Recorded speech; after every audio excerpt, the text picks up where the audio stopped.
senzeyo busenzi tetufuukira kizibu mu kitundu kyaffe tetufuukira kizibu kubanga wasanga Kawempe ng'ali peaceful ng'abenaalemu bavuganya nga tewali akuba muntu kumutuusa ku kino akawuko tekagenda tufuula bisasiro mu Kawempe gwetwadde mukabavubuka ng'abayaye bambadde reflector zo nga batugoba nga bagenda buli zone nga balonda nga tebalina mu register so nkusaba taatawo musajja y'omu kubaleeta emirembe mu ggwanga lino mbadde nkusaba obukakamu bw'oyogeza ku muzindalo okufaanana mu bikolwa tetwagala bintu bya bitujjuwa newaffe Kawempe asanga Kawempe ali peaceful mbasaba nga nsaba obukakamu mu kalulu akagenda maaso nkyala nambi weekomeko nkwegayiridde beera mu kalulu nga tuli peaceful awangula akatwale naye toleeta mpaka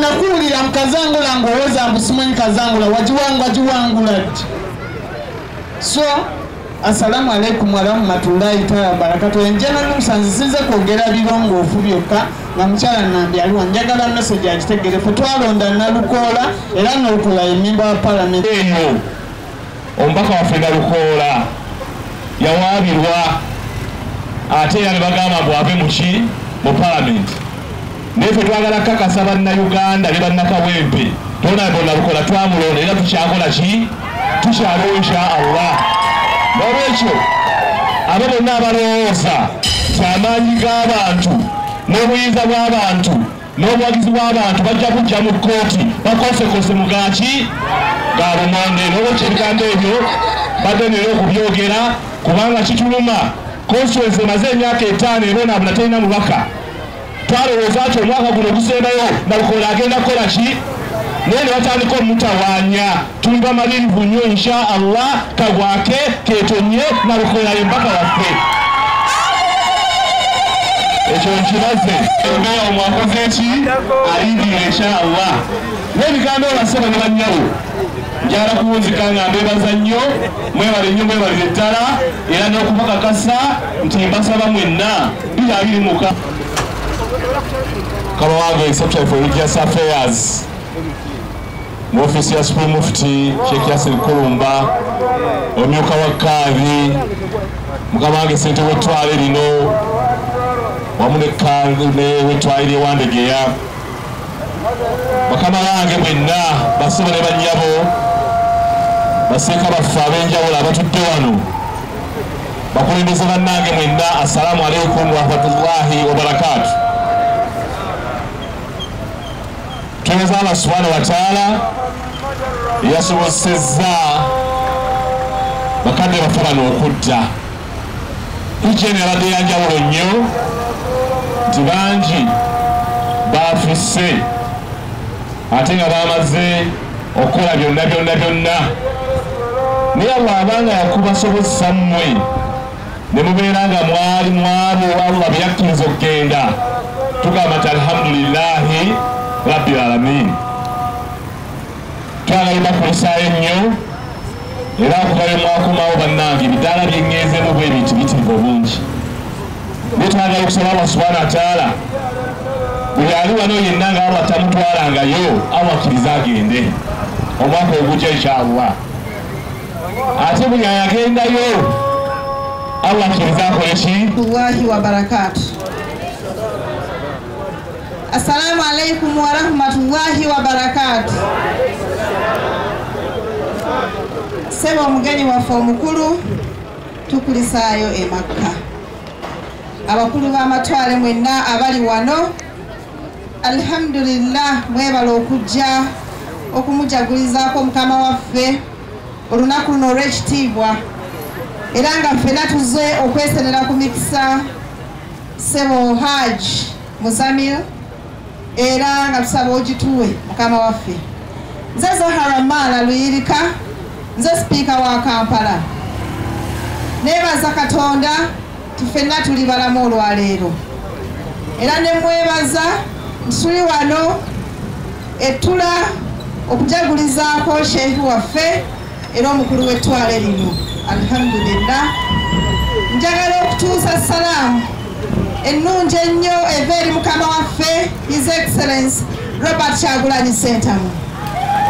Akulisizaayo nnyo abaagala nnyo abasiraamu era ebibala ndowooza mubiraba yeffe be mulaba wano abayimiridde n'abalala bonna n'abadde ku muzindaalo n'abalala bonna abaagala nnyo Nalukoola yatuleetera ekintu mu Kampala ffenna kyetulaba kyetuvuddeyo okwogerako naye kasita bannange bena babikoze eki babyogedde. Bannaye Nalukoola tebamugyeyo mu Parliament, Nalukoola yaliyo era Nalukoola ye MP wano. Ebinaavaayo ebiraka tubirindirire kubanga eggwanga terikyalina nsonyi naye tukyalina obuvumu n'obugumu kubanga tukkiriza mu Allah waffe tumanyi nti buli kimu akisobola. Nsaba mukyala Nambi buli omu akutumye nange kankutume kuba oli mukyala munnange neeyagaliza okubeera MP wa Kampala omukyala addako. Mukyala Nambi oyo yesimbawo emirundi ebiri naye nali simanyi lwaki bamuwa kalulu naye talina buntu bulamu mukyala mukuusa. Oba agenda mu kooti n'olumiriza Nalukoola nti yabba akalulu nange naguuma kawempe n'olumiriza nti kubanga watukuba n'otulemaza Allah akuwe ky'osinga okutegeera ekyonomanyirako nti oyina ensobi. Naye Nalukoola abatumidde era ndi musanyufu nnyo ate ndi musiimu. Bannange ng'omukulu bw'asabye nze sipiika wa Kampala nze nsinga okumanya obudde nze nsinga n'okumanya nti abantu baba okusigala nga wenjoola nga weerimirizaako obuwanguzi n'ogenda ne mu kkooti ne bufuna ensala ez'amanjoolo. Nze nagambye bwe nti tetujja kudda mu kubakomezaawo by election wano mangu ago nga n'ebiwundu bye baabakuba tebinnawona. Ate n'ekirala bannaffe abo basobola okwekobaana awo ne balemesa okuddamu okulonda ne tugamba leka tusooke tujulire. Kale tulaba abalamuzi abasatu nabo bwe bakkiriza emikono gyabwe okuginnyika mu ttaka era tulina essuubi nti ensala y'omulamuzi Namanya bajja gisuula mu kasero bannange kubanga ensala eyo teyimirira mu mateeka. Ensala eyo ekontana n'okwagala kw'abantu. Mwe mwakkiriziganya nayo ate eyo ensala gye mutakkiriziganya nayo ng'ate mmwe bannakawempe North ate oli ava ate eri agibakakatikeko. Tetulina kutya wadde n'akatono nga bwe nagambye abeeri nti ebyo tebyatutiisiza. Lwabadde ng'oluwa ng'akamyu kalufuuyira empologoma. Empologoma tesobola kugugumuka namu wadde n'akatono wattu. Naffe tetutidde wadde n'akatono ate n'akalulu ne bwe kanaaba kaakudda tujja bakompola akalulu ffe tukuba tulinga mizinga giwamba. Basaba ne bannyabo mwebale nnyo okumpuliriza bannange. Nze ndi mwogezi Lusiriza Ntamu byenjogera tebiggwa era bwe munampita nja kwongera obbannyonyi. Bannange olugendo olwo teriiyo Hajji oba Hajjati yali alunyumiza n'aluggusa. Buli agendayo azuula nti kyabadde ng'alowooza si kyekyo. Waliwo eyanyumya ku lugero lw'abamuzi b'omusanvu abaakwata ku njovu. Buli omu akatundu ke yakwatako y'engeri gye yategeeramu enjovu. Eyakwata ku kakira kaayo agamba enjovu kasota. Eyakwata wano mu kibutobuto agamba nti kirabika enjovu lwazi. Naye buli omu alina engeri ye. Ekisooka ensi eri yeewuunyisa nti erina ebbugumu ly'amaanyi enjuba eyaka nnyo mu kiseera eky'emisana. Na bwe kiti ababeerayo babeera munda emirundi egisinga mu biseera eby'emisana. Kyokka ekiro we musinga okukolera emirimu kuli kukolera ddala. Temufunanga akakaaya, tofunanga akakaaya n'okeebikka n'ogamba nze ndi Hajjati. Oba okubeera ng'ogezzegezeemu okusinga Nalukoola n'ogamba nze ndi Hajji awedde emirimu. Bw'oba tonnakola mirimu giri tosobola waffe omulungi. Nsaba onzikirize nkozese omukisa guno mu ddakiika emu n'ekitundu gye nsigazza. Ntegeeza abali wano nti temweraliikirira ku bino bye muwulira bibungeeta. Mbu Nalukoola obwa mmemba bwa Paalamenti bwamuvuddeko.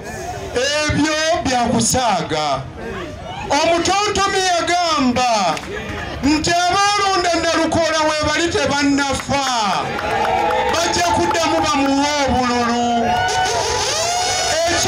Ekyokubiri, Nalukoola yeesigamira Mungu. Era teriyawa bukulembeze, teriyawa buvunaanyizibwa, teriyawa buyinza okuggyako Mungu. Ekirala nze sirina kwenvuganya naye kubanga buli omu afuna bulungi.